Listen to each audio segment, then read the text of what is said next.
మూసీ నది ఆక్రమణల మీద తెలంగాణ ప్రభుత్వం దృష్టి సారించింది. మూసీ నది పరివాహక ప్రాంతంలో 12,000 ఆక్రమణలు ఉన్నట్టు ప్రభుత్వం గుర్తించింది. మూసీ ఆక్రమణల తొలగింపు బాధ్యతను హైడ్రాకు అప్పగించింది ప్రభుత్వం. నేటి మూసీ నది పరివాహక ప్రాంతంలో ఆక్రమణల్ని తొలగించనున్నారు హైడ్రా అధికారులు.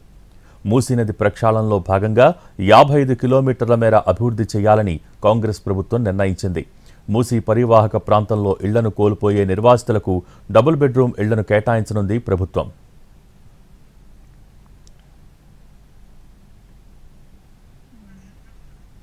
మూసీ ఆక్రమణలపై సర్వే చేపట్టారు అధికారులు. నార్సింగి, నాగోల్ మధ్య ఏకంగా 12,000 ఆక్రమణలు ఉన్నట్టు గుర్తించింది. హైదరాబాద్లోని ఆసిఫ్ నగర్, సైదాబాద్, అంబర్పేట, బహదూర్పుర, నాంపల్లి, చార్మినార్, గోల్కొండ, హిమాయత్ నగర్లో ఉన్న అక్రమ నిర్మాణాలను కూల్చివేస్తారని తెలుస్తోంది. 3 రోజులుగా అక్రమ నిర్మాణాల్లో నివసిస్తున్న వారికి నోటీసులు పంపుతున్నారు అధికారులు.